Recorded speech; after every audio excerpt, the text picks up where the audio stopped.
My contribution to Randall Martin's Cymbeline in the Anthropocene project was a theatrical adaptation focused on the climate crisis effect of megafires. Thus, in the aftermath of the so-called Black Summer fires, which burned 18,600,000 hectares throughout Australia between September 2019 and February 2020, and which became international front-page news, our production of Cymbeline changed the play's war, fought between Rome and Britain, into fires that required the two realms to unite in order to address the environmental crisis. Here, via the production, attending especially to its emotional fulcrum, Imogen, and leaning on the encyclopedic Robert Burton, I briefly meditate on affective dimensions of these effects, offering an ecology of melancholy. The fire in the production started as Imogen awoke from her drug-induced coma. The idea behind this was that waking up in unfamiliar territory and finding yourself buried beside your mistakenly supposed decapitated love offered an ideal analogue for the existential peril of climate crisis. I hope, I dream, though I thought I was a cave keeper. I trembled stiff with fear. A headless man, the garments of Posthumus. Including this moment, Imogen, arguably, has three major emotional crises, all of them somewhat anti-Bechdel test in relation to her husband, Posthumus. First, Posthumus's exile. Second, Posthumus's betrayal. Posthumus bed? And third, Posthumus's death. Oh my lord. Oh my lord. How do we process emotion in the context of climate crisis? How do we act? The news is not good.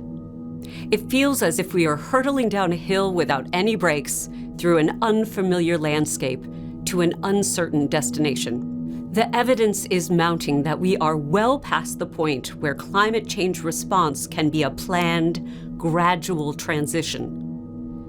We need to deal with at least the possibility of catastrophe. Yet, daily life continues more or less unchanged. We are in collective denial. We are grieving. The argument I made about hope and where it might be found consists in decoupling it from the emotion of optimism.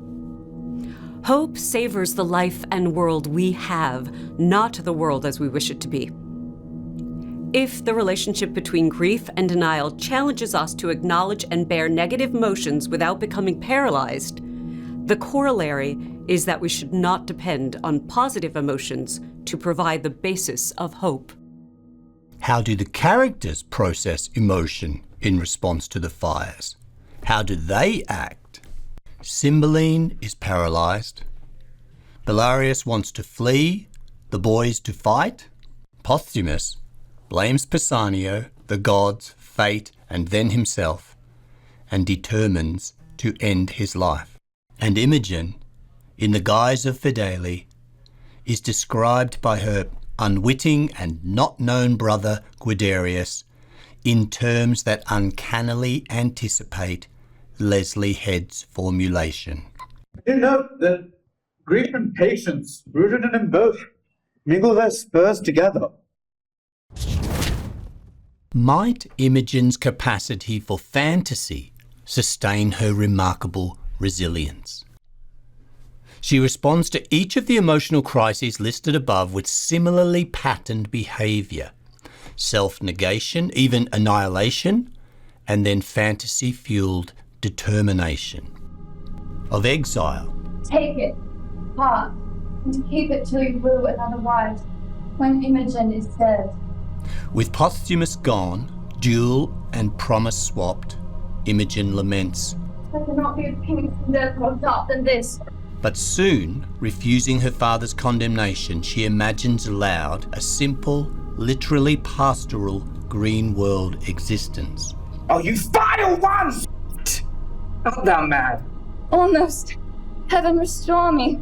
Would I were a neat herd's daughter, and my Leonatus, our neighbour shepherd's son. Of betrayal, her immediate response to Posthumus's murderous instructions is to willingly, actively accede. I must be rid. Peace is with me. Why? I must die. Do thou thy master's bidding. Strike. As instantly, she agrees to Pisanio's cross-dressing plan. I'm almost a man already. 2 scenes later, Pardon me, gods. I'd change my sex to be companion with them. and in response to the death, I am nothing. in our version, Caius Lucius was a park ranger helping to fight the fires. My name. Fidelis, sir. She takes some persuading, but Follow you. I notice and ponder my own melancholy, ecological, even apocalyptic fantasies. Not like the protagonist, Curtis LaForge, played by Michael Shannon of Take Shelter, who experiences, in E. Anne Kaplan's interpretation, pre-traumatic nightmares, flashbacks, hallucinations, depression and paranoia. Many men are troubled with future events, foreknowledge of their fortunes. How doth the fire rage, that merciless element, consuming in an instant whole cities? What town of any antiquity or note hath not been once, again and again, by the fury of this merciless element, defaced, ruinated, and left desolate? The visions I note are not of elemental despair, though with Cymbeline I can declare It strikes me past the hope of comfort. I have those, yes. But these are more subtle and more difficult, for me at least, to comprehend. Reading and watching apocalyptic dystopias, I notice myself finding a grotesque sort of comfort, a hope of comfort perhaps, that I could exist, maybe even thrive in those environments. Here's 2 examples, in each case written pre-COVID and adapted into TV series post-COVID, and both oriented via Shakespeare. Station 11. I don't want to identify with the self-obsessed and reflection-averse 51-year-old King Lear actor who dies of a heart attack just as the novel's population-shredding pandemic begins. But the 20 years later travelling symphony, a band of peripatetic players whose repertoire includes Mozart and Shakespeare, a kind of Montana Shakespeare in the park, this I could, notwithstanding the perils of violent fanatical sects, fancifully enjoy. Silo. An underground post-apocalypse city is different. Outside is fatal. Art is restricted to dissident graffiti and redacted or deep fake representation. Heroic protagonist Jules, for instance, is disabused of her name's provenance. What's in a name? That's from your play, Romeo and Juliet, before they die. Before who dies? Romeo and Juliet. They don't die. No. Well, yes, they do. In ours, they do. I imagine living here, but where and why? IT? Mechanical? No skills. Judiciary? Too corrupt. A rebel? I'm hardly an activist in real life. How do I understand such thoughts and feelings? Pre-traumatic stress syndrome, ecophobia, solastalgia, tierra trauma, your favourite tree is being cut down, fire is destroying your area, politicised melancholy, progressive ecological elegy must mobilise some kind of choke or shudder in the reader that causes the environmental loss to stick in her throat undigested. Environmental melancholia, proleptic elegy, and resistant mourning, apocalyptic survivalism. At an unconscious level, people were already preparing for the worst. Yeah, this is it.